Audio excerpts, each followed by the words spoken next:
Development Pod family, we are back. We took a little break, but we're going to continue season two's emphasis on highlighting those who do the work. And today I have Dr. Lori Robinson. We work together at Baylor University. I got to know Dr. Robinson, Dr. Lori, so well.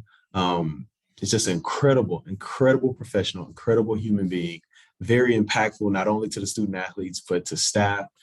Just one of those offices. I don't know if you all listening to you ever walk by office and it's just like, just warmth, energy, positivity. That was her office. And we worked together for about 4 months, 3-4 months before the Baltimore Ravens they knew how great she was and they brought her on staff. So I'm so excited to have you on for a multitude of reasons. Just the relationship we built, the friendship you provided for not only me, for my family, and just an awesome person. Like literally, we missed you when you were gone. Like it's just like, where's Dr. Lori? So excited for you. Excited to have you here. If you could tell our listeners a little bit about yourself. Absolutely. First, thank you so much, Ed, for having me on. This is a pleasure to get to kind of share a little bit with you and others, but more so the friendship, like you said, that we built over the last few years. While I was at Baylor and then continuing on means the world. So thank you so much. And thank you for those kind words. So a little bit about me. I am a former track and field student athlete. I competed at Syracuse University, got a bachelor's degree in sport management, thought I wanted to go the law school route to become an agent, and realized during an internship that was not going to be for me. And so I decided to get a master's in education, still stayed at Syracuse, got involved in academic support services while at Syracuse. And that took me to an internship at LSU between the first and second year of my master's degree. And I loved it. I was working at LSU in academic support for student athletes, kind of rotated around the different areas between academic advising, Champs life skills area. I'm dating myself because that's what they used to call the life skills space, as well as the learning specialist space. And I got to do a little bit of everything with everyone. And they actually offered me an opportunity to stay on board. And I was like, I'm going to finish my master's degree. But if I get into the PhD program, the doctoral program, and if there's an opportunity for me to work next year, then I'll, kind of hop back on the bus. And sure enough, that's exactly what happened. So from LSU, I went to the University of Tennessee, then from Tennessee to Texas A&M, Texas A&M to Baylor, now to the NFL, working with the Baltimore Ravens. And prior to the Ravens, it was all based in academic support services. So my background is being a learning specialist and helping students develop the skills that they need to be successful academically, but also personally. And that's probably why I got into this space that I'm in now, is because so much of what I did is based on relationships and getting to know what makes the students tick. And then obviously getting to know staff and figuring out how we can provide resources for everyone. So between being a learning specialist, an academic advisor, the tutor coordinator, just all the things, all the workshops, teaching classes, that's kind of what led me to work with the Ravens. So that's kind of the quick and dirty of it. Yeah, I think what you just said, like the personal side, I think that was always pretty awesome when those 3 or 4 months we worked together, when I could come in and kind of talk about what's going on in football, and we could kind of connect academics, and we both have a side of personal life, and we're both like coming with a game plan to like help the student athlete. I really have always enjoyed that with our academic staff that I've worked with in my career, and definitely enjoy that and did at the highest level with you. So those of you all who are listening that are player development directors, or you're thinking about getting into it, you have to have a strong relationship with your academic staff. They know more than you will know. Trust me. And they are willing to help you if you're willing to humble yourself and accept. So no, that's really cool. It's awesome you say that. So you talked about how you got in this field. So if you can talk about the transition, from what you did in a college space to the NFL. If you kind of talk about, even if you want to talk about, the the employment transition, like how they reached out to you, how that process went. I think that'd be pretty cool for people to hear. Yeah, for sure. So I was at a pivot point in my life. I just finished my PhD. I loved working with students, working with people, kind of watching the growth and development of people, of young people in particular. And I was thinking to myself, okay, do I want to be full force in this kind of development space where I don't have to worry about academics at all? Because what was great is that I got to know students so well. and we worked a lot on that personal development, but my actual job was making sure that work got done for the classroom. And so it's great that we were able to do both things, but to an extent, I wanted to explore leaving out that academic piece and going full-fledged in just worrying about the development portion. But then the other role that kind of intrigued me was the chief of staff role. And so I talked to some different mentors and folks on my board of directors and bounced ideas off. And a lot of people were pushing me to go in this kind of chief of staff role.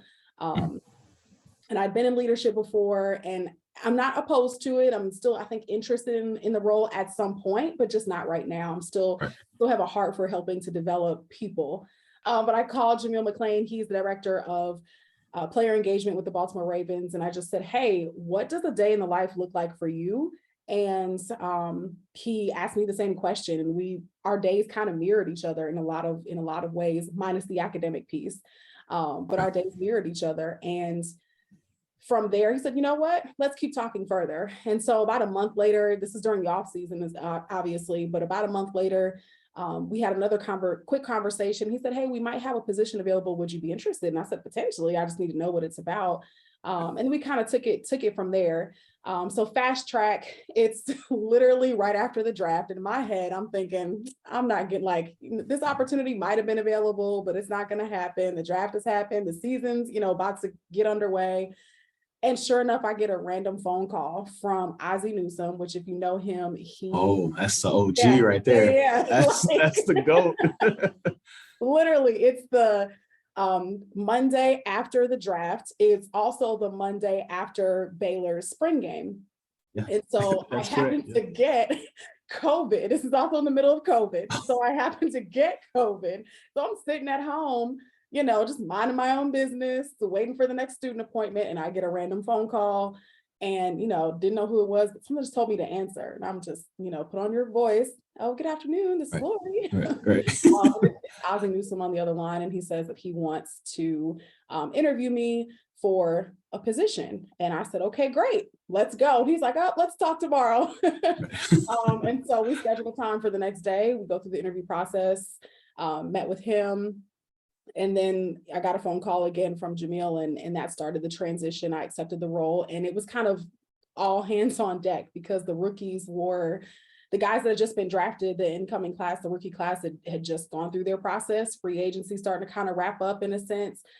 And that transition moved so quick because it's the end of the school year. So I'm trying to make sure that the students that I work with have everything that they need and that my distraction of potentially leaving isn't a distraction. So nobody knows except for me at this point. And my direct supervisor, who was awesome. Our leadership was awesome with the whole transition and needing to be flexible because I did some onboarding virtually and so that I could hit the ground running June 1st. So that was kind of the long-winded way of the transition from collegiate to the pro space.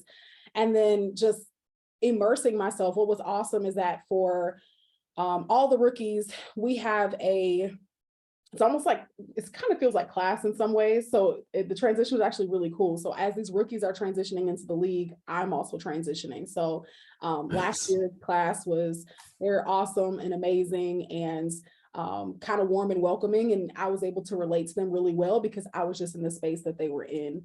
And so that's been really helpful just with the younger guys to be able to relate it to a lot of the places where they're coming from, or I might know someone that they've worked with or know some of their teammates. And so that's been great in terms of building relationship. The other thing that I cannot forget is my first day at work. They were in the middle they had workouts. And so some of the guys that I used to work with at some other institutions, they saw me. And so one of them comes over and he was like, Miss Lolo, is that you? And I was like, oh my gosh, it's my first day. Hadn't met Coach Harbaugh, had not met, our then defensive coordinator, Wink Martindale. And he's just yelling oh, this is my person. He's so excited. I'm like, oh my gosh, I am so embarrassed. These people don't know me. He probably loud too. Yeah, you know how DBs are. Yeah, no doubt. But I love it. It was awesome. But he's, he welcomes me with open arms. And then he says, hey, coach, she's been on me since day one, but this is my girl. This is my dog. I love her. And the coach responds and said, well, what'd you do? Because, if she's on you like that, I know that you did something. Like, I know you must have done something to earn that, right? Right. So from there, the coaches definitely embraced me with warm arms. And so I appreciated that. The staff, same thing. The organization, top tier. Yeah. Cannot say enough about the Baltimore Ravens organization, from the top down, from our owner, Steve Bisciotti, Eric DaCosta, our general manager. Again, I mentioned Ozzie Newsome's still around. Our previous president, Dick Cass, our current president, Sashi Brown, just the leadership, Coach Harbaugh, all the coaches, the staff, they are amazing people. And that's the one thing I appreciate about the transition, is that it was so smooth and so seamless. And because they have a lot of faith and trust in the decisions that they're making, but also the decisions that Jamil is making for the player engagement department, he that buy-in from him is so important. And so It's awesome. it was honestly really seamless transition. The adjustment for me was, I'm so used to having people having to come into my office, regardless if they want to come or not, right? Initially, folks think they're grown. Like, I'm not going to study hall. I'm not going to these things. I'm not doing this. I'm an adult. Watch this. Yeah, you know what I'm saying? Like, they're all grown. And then they realize, oh, wait a second, like, this is helpful. Like, you're super helpful. You're able to troubleshoot problems and help me think through things. And I'm growing as a person. I can ask you for advice. We can talk through anything, girlfriends, boyfriend, whatever it is, family stuff. And so I'm so used to having those connections and building those relationships almost instantly. Whereas now, we have our rookie workshops every single day during the summer while they're transitioning. So you get to know the rookies really well, but the rest of the guys you really don't see. So these like 20 to 30 guys, I'm getting to know, but the other 60 that are around, like, you don't really see them a ton. And so I had to wait for moments to kind of build those individual relationships one by one. So the conversations I'm having with the super vets, like your Campbell, your Justin Houston, and Tuckers, and Sam Cook, like those guys that have been in the league, 10, 11, 12, 13, 14, 15 seasons.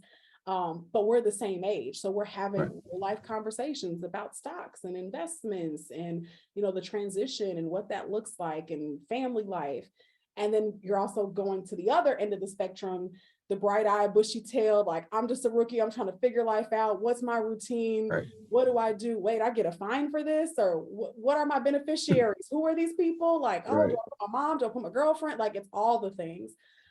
So it's interesting. You have to flex your personality quite a bit, but you get to know every single person, and you realize they're just human, like, they're just people. Absolutely. And I think that's the part from the college space, and just part of who I am.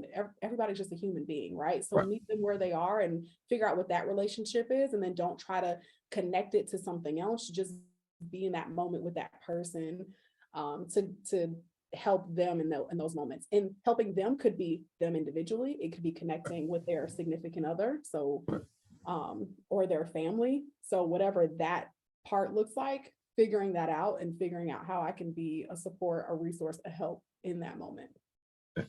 Well, I'm going to flip it on you. You called Jamil, asked about a day in the life. I want our listeners to hear about your day in the life. Oh my gosh. Or your day at work. Sorry, your day at work. Yes. Oh my goodness.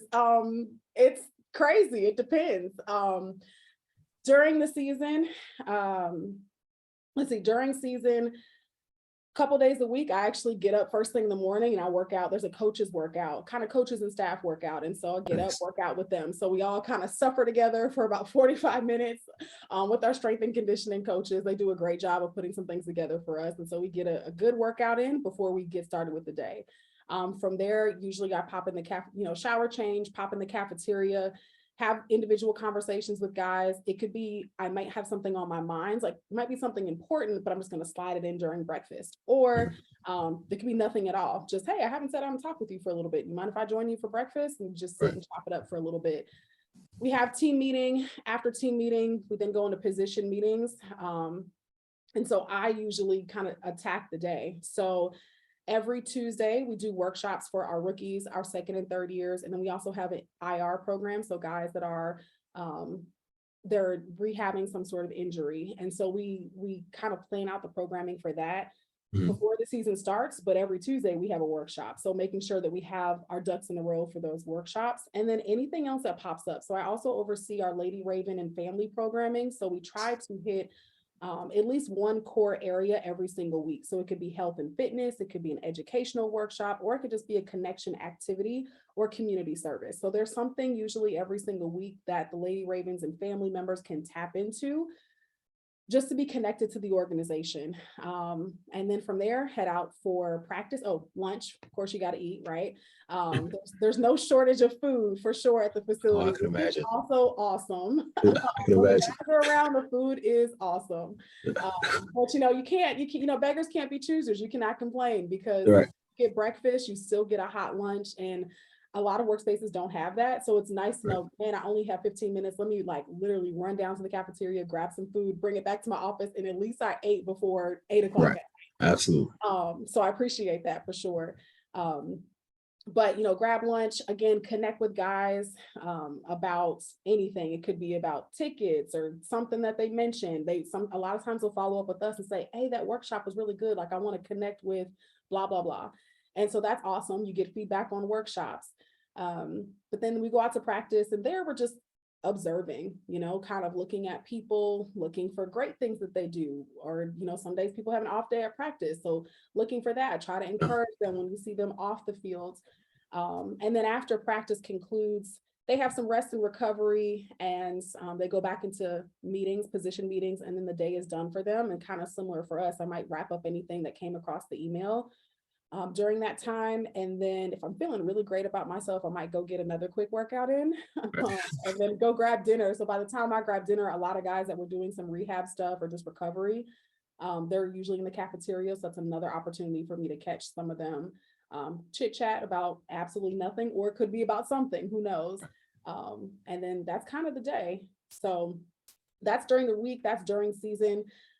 Game day is a little bit different. So game day, I was just telling somebody else, like my role is to be a floater. So the two primary spaces that I call home during game day or on game day is our childcare area and our family room. And so we provide game day childcare for our players and coaches. Never even thought about that. That makes Yeah, sense. yeah. So we provide that childcare service. And so I connect with the service providers, make sure the room looks great, make sure they have what they need. If they have any issues, they're, texting, calling, and troubleshooting.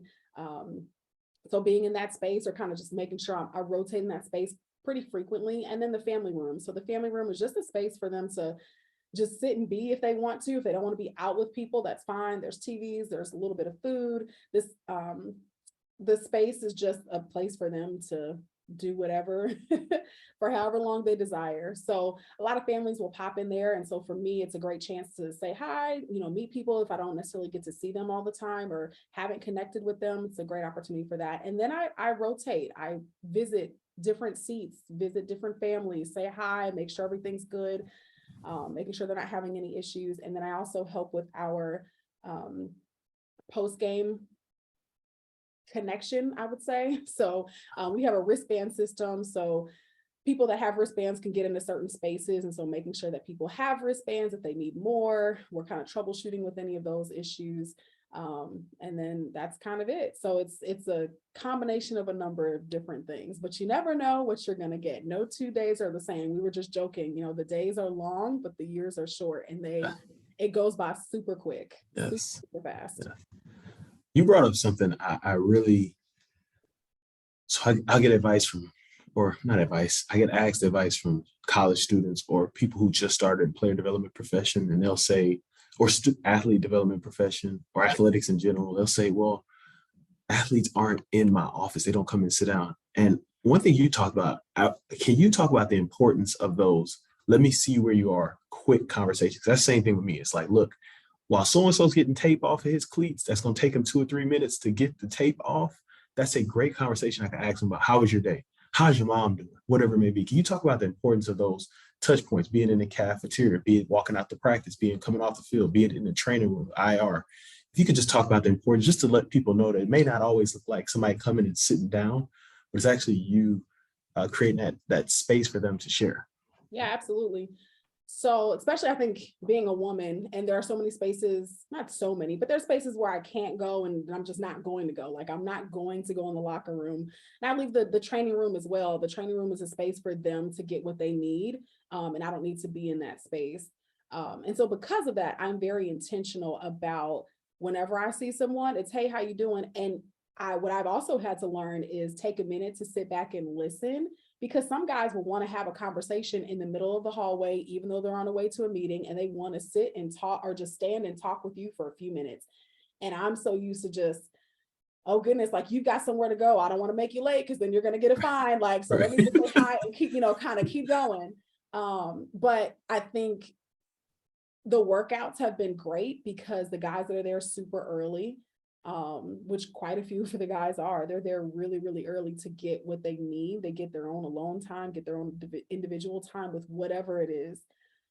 So those guys that are there, it gives me an opportunity to say, hey, like, what's going on? Or they'll see me working out and they'll kind of like pump me up and, give me a high five and like, all right, I see you working, Dr. Lori, like whatever it is. But those moments, when they happen, you just capture them and you try to follow up on a conversation if it needs to be that, or it's, hey, you still praying about that thing? Or is there something else I can pray for you about? And yeah, I try, again, just stop in the moment and listen to what they have to say. And then when you see them again, it can build on something. And so that's how you almost get to seeing them in the cafeteria. And it's, oh yeah, come on, sit down. Like, or they'll say, are you going back to your office to eat or can we talk right now? And it's, oh, no, yeah, you want to talk? Cool, let's talk right now. Just sit down in the cafeteria and grab some food. So it's, yeah, and also not neglecting the guys that do want to come and sit in your office.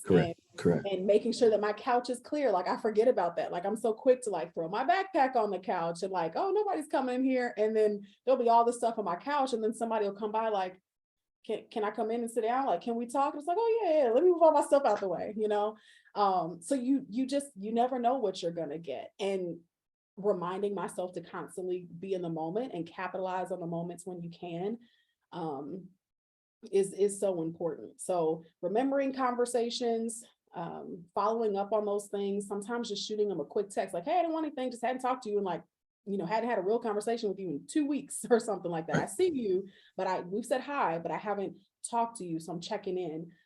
Those are also really helpful as well. Some guys, it's sending them a quick song. Sometimes it's sending them, a prayer or a sermon that I've sent or a sermon that I've heard, and I think that they would appreciate it. Just those little things definitely go a long way. And it makes it much easier for them to say, oh, wait a second, like we haven't talked, like, hey, come and sit down. Like I haven't talked to you. I want to sit down and make time to have a conversation with you. So making the most of you can whenever you can. And then usually a lot of guys will appreciate that and then they'll follow up.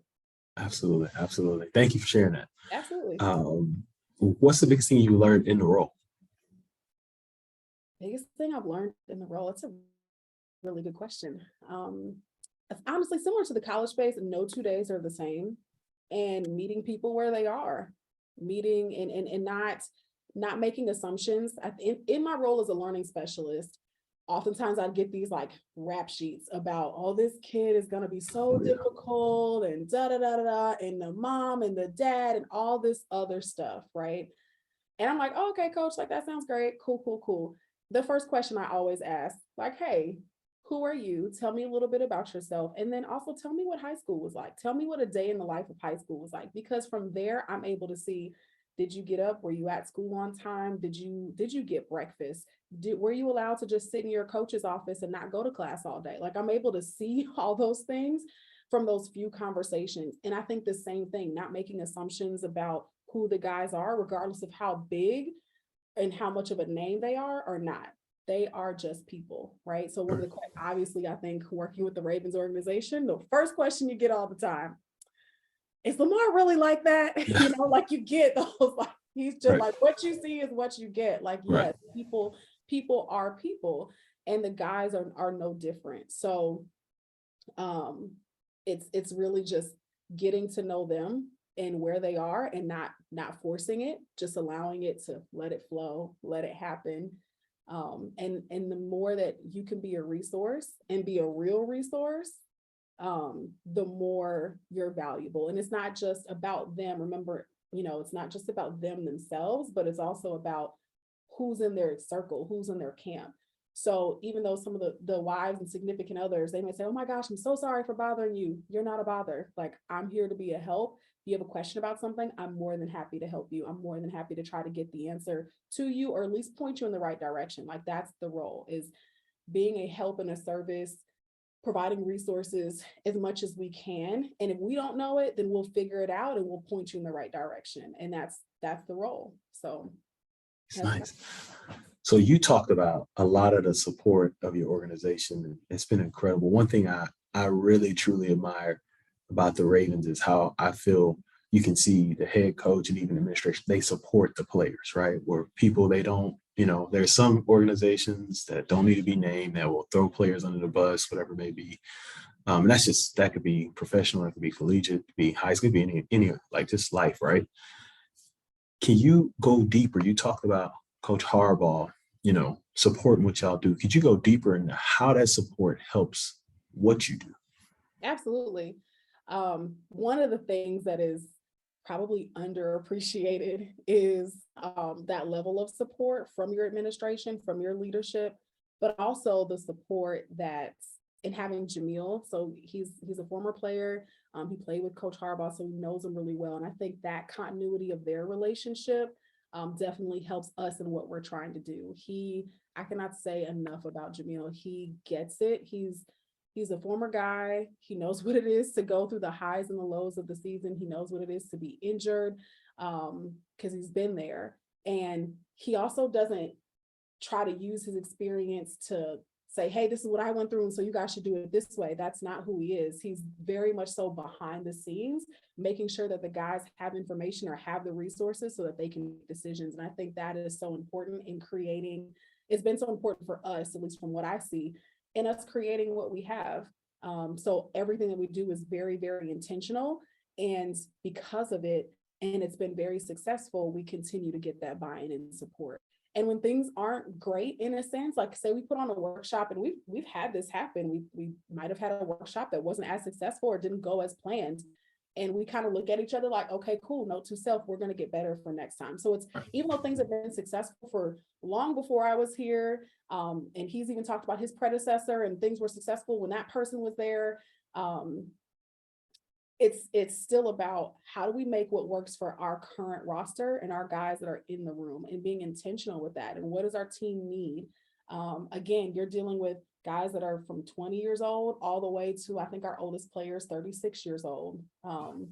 Yeah, so from between 20 and 36 and everything in between, right? So you have guys that are in literally different phases of life, and being able to communicate that with the people that are making decisions and planning for certain things, and sharing that with different coaches, different people in leadership positions, your head coach, your administration, and impressing upon them how important it is to kind of meet them where they are and whatever it is that like they need in that moment. So again, it's not just about the player, but it's how do we look at the player and their whole kind of community. If that is their wife, significant other, mom, whatever, how do we look at that, the player experience, as well as the experience of everyone else that's connected to them, to provide the resource, and making sure that we're tapping into those things as well, and not excluding them out of the process is important. So they get it. I don't know if that really answers your question, but they get it. And so we keep riding the wave with it and try to build around that, and show how important all these pieces are, so that we can continue to perform and operate at a really high level. No, that answers it. It's just awesome to hear about the support you have from Jamil, just to empower you to be the best you can be in that role and beyond. So now we're moving to the advice section. And so this first one will be like player development advice. So overall advice for those that are looking to get in the role. Maybe it's a college student listening to this. Maybe it's someone that's working in academics who has followed you. Maybe a mentee, someone, you know how it is, somebody from afar that's watched you. What would be your advice for those? Just player to overall advice for those looking to get into space.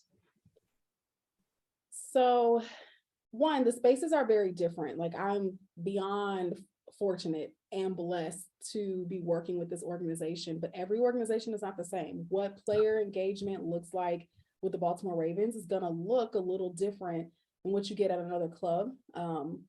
There are some mandatory programs from the NFL, but how we get to implement those things, how the speakers that we bring in, what it looks like, how it shaped the activities, the speakers, all those things are for the most part kind of up to us. Like 95% of it is up to us. And so the personnel is so important. And so it's very difficult. And I caution people from saying, oh, I want to work in the NFL and player engagement. Like I want to do what you do, right? Right. And that's great. But what I do is very specific. And it definitely is based around the personnel that's in the building, because we have that buy-in and support from our head coach and from leadership across the board, from our owner all the way down. We're able to do some of the things that we do. If you go to another club, you may not have that same experience, or maybe it'll be better. Don't know.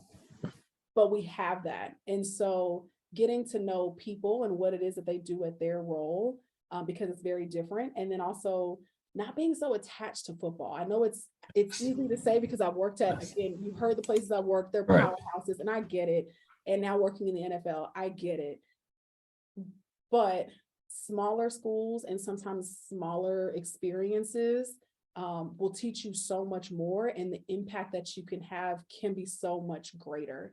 So not getting so attached to, oh my gosh, I just want to work football in the NFL, or oh my gosh, I want to work football in the SEC. Some of those things come at a cost. Like, so again, coaches are hired and fired, administrations are hired and fired, leadership hired and fired, and it's depending on what kind of situation you go into, it may not be as easy and copacetic, right?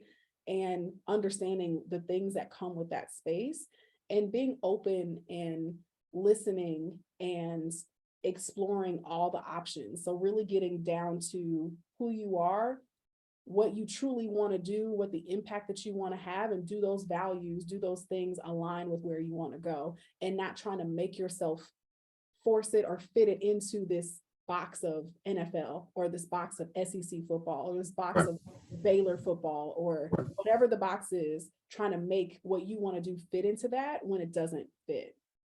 Yeah. That is huge advice, because I get it all the time. Like, man, I see your career. I always tell people all the time, I was a high school coach for 6 years, and nothing against high school coaching, but that's where I learned. That's why I was able to succeed, because like you said, we didn't have resources. So like you had to do everything. And it's like, oh, I got some resources now. This is pretty cool. So I'm always I tell people all the time, they'll ask me like, hey, I got this opportunity at this D2 school. I'm like, take it, take it. Because you will learn so much that will help extend your career and your skill set. All right. What's the best overall advice you've ever received in life?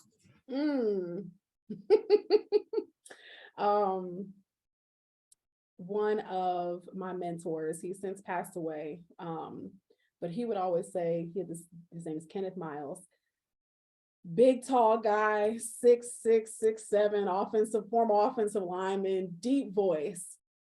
And he would say, when I was a little student athlete at Syracuse, little lady, control what you can control. And I used to hate it. Like, I remember days I would bring him a problem or share my frustration, and he would say, little lady, control what you can control. And I'd walk out like, I ain't trying to hear that. Like, and I walked out, and he was like, all right, you'll be back, hey, you're walking out now, but you'll be back. And I miss those moments and those times where I could ask for his advice. But that advice is so true. Control what you can control. You can only control certain things, your effort, your attitude, those things that you can control them, and let everything else happen as it should. Let everything else happen as it should. Now, next advice question for you would be practical. What's a practical nugget or a practical practice that you use that would benefit others? Understanding how you best function.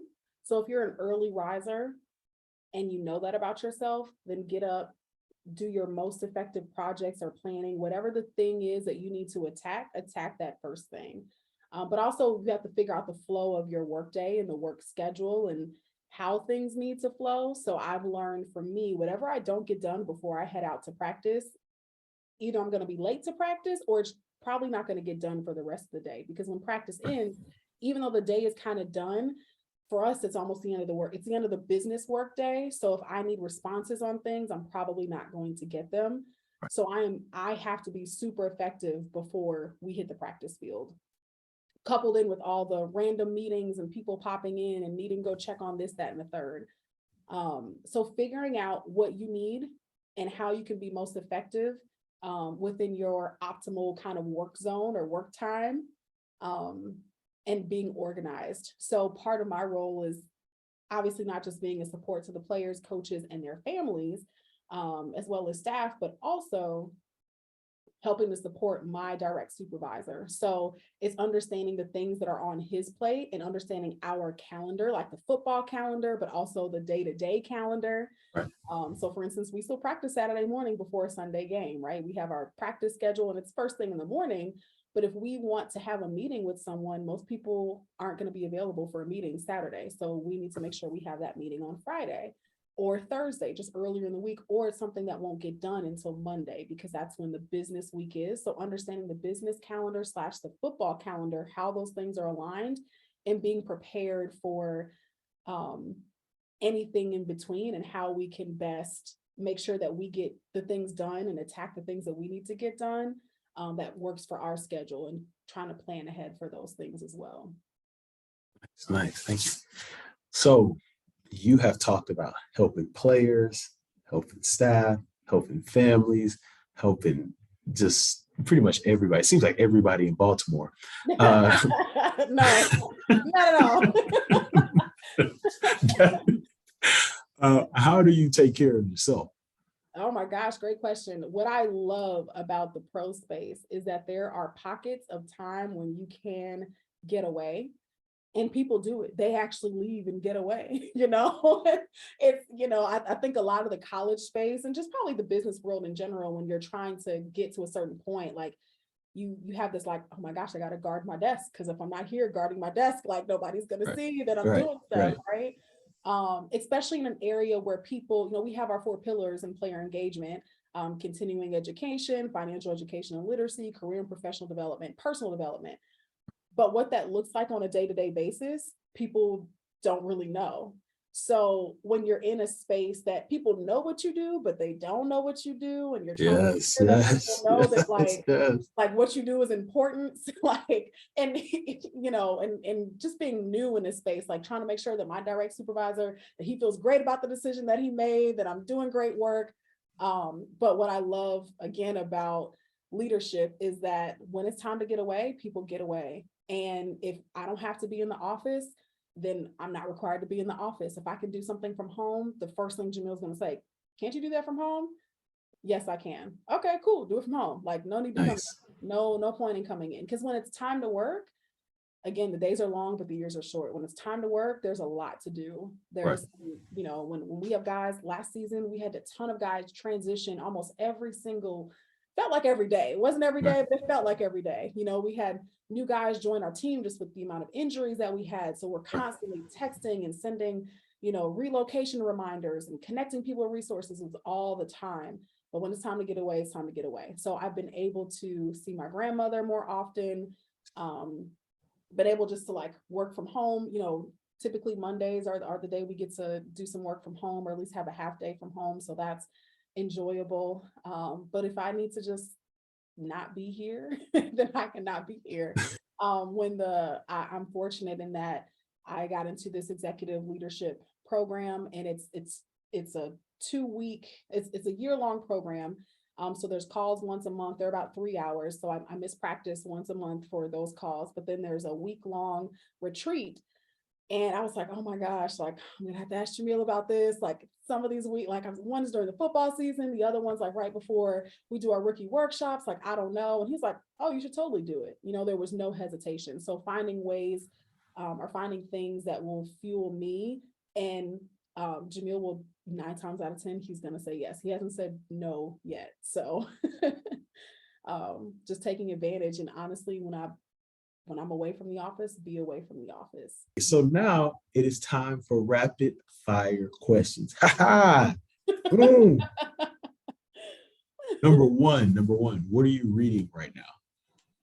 Oh, chop wood, carry water. Oh, that's a good one. I gotta add it to my list. I've heard great things about that. Okay. Chop wood, carry water. It is great. Awesome. Number two, what daily discipline are you working on? Intentional prayer time, continuous and intentional prayer time. My prayer life is quick because my mind is just, I think about everything. And I'm trying to get to a point where I remember, like, again, prayers are just conversations with God. So they don't have to be like, these long drawn out. Yeah. There's times for that, but it's also like, oh, Lord, help me. Or, all right, Right. thank you, Jesus. Like whatever those little moments are, and being just more intentional about that. Absolutely. All right, here's one of my favorite questions. You know me, I'm a snack guy. I was in your office all the time. Like, where the snacks? Right. I used to like get snacks for all y'all. But if someone gives you $25 for lunch, where are you going in Baltimore? Oh, $25 for lunch. Can I add it to like my own money? Let's go 50. Someone gives you 50.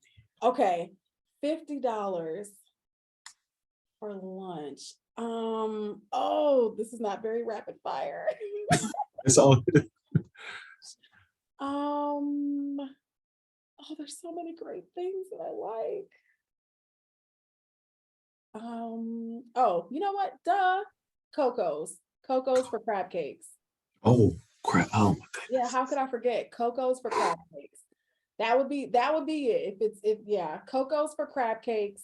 However, if it's like Friday night and I want to like have a good meal, cool little ambiance, I'm going to Black Swan. Okay, so you answered the next question, which is 150 for dinner. Black Swan is where you're going. Yeah. Okay. When people come in town, that's usually the go-to place. I love it. The food is awesome. They have like not a little DJ. They always have a DJ or a great playlist, one or the other. Again, the food is amazing. Ambiance, atmosphere, all of it. Okay. I take note. This is like why I take notes on every episode. I see what you're doing. You asked all these people in these different places.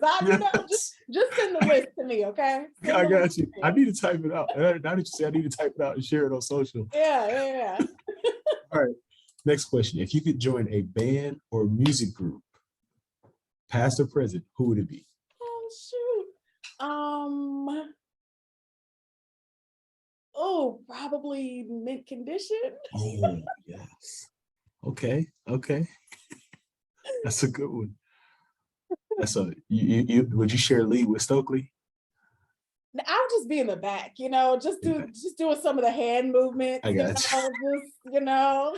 I got you. I ain't mad at you about that. All right. If you could co-star in a movie, let me rephrase that. Who would co-star in a movie with you? Action and comedy. Co-star, action and comedy. Okay. For the action, we're going to go with Viola Davis. Solid. Comedy.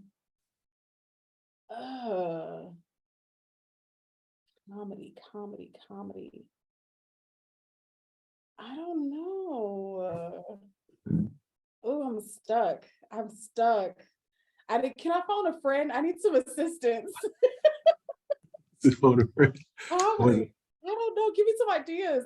Okay, so the ones I've heard, the most common one, Kevin Hart, Martin Lawrence. Somebody brought up Mark Wahlberg.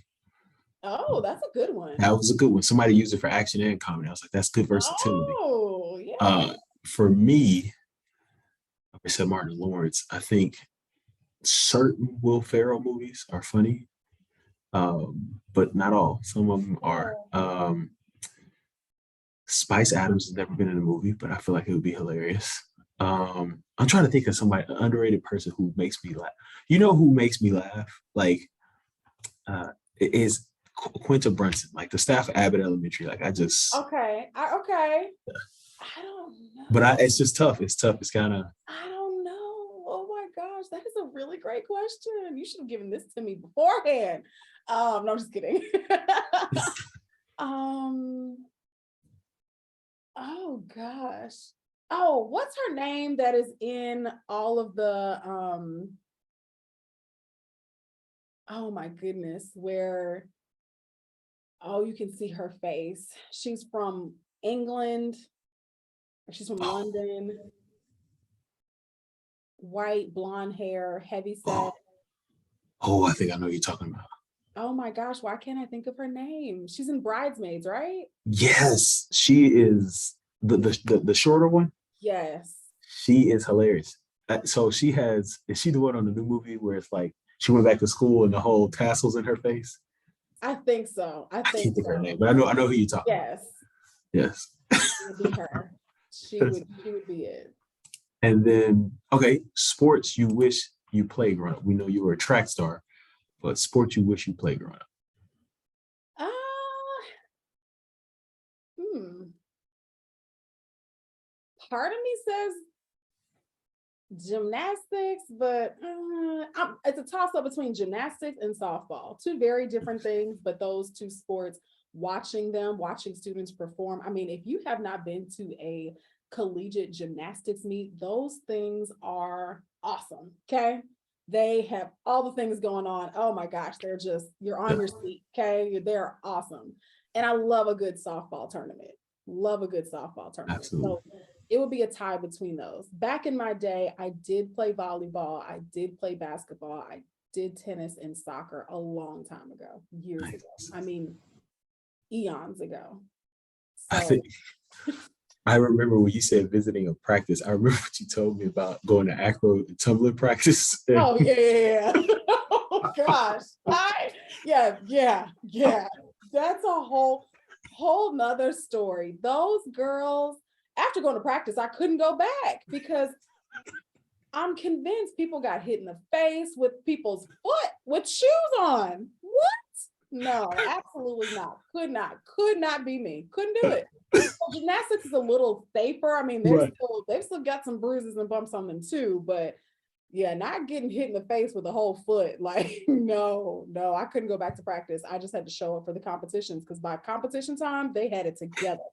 Baylor's acrobatic and tumbling team, A&T, they do it and do it big, but I could Yeah. not go to practice anymore. After that one, I was like, I can't go. I'm scarred. Can't go. Right. Did And not. then, and then finally, how can our followers, follow you, support you? So social media. So yeah. Goodness, I should know these things, but I don't. Okay. On on LinkedIn, I think it's Lori S. Robinson on LinkedIn. On Instagram, it's LELLE _Simone SIMONE 121. Either underscore or a dot. It's one of the two. And then I think it's very similar for Twitter. I have a Twitter account, but I don't ever get on it. I'm terrible at these things. But I'll have it in the show notes. Yeah. For those listening, I will have it in the show notes. I will do the research. Yes. I'm horrible. Just send me an email multiple times. No. I thank you so much for jumping on, taking time during this some great season you all are having and this run that you all are having there in Baltimore. Thank you once again. Like I said, I appreciate you and just all you've done for me, my family, for just the relationship we continue to have and how you've been there for me and just have always helped, empower me and encourage me. So I appreciate that. And with that, that is all for today. Awesome. Thank you so much, Ed. Thanks for having me, and I appreciate you as well.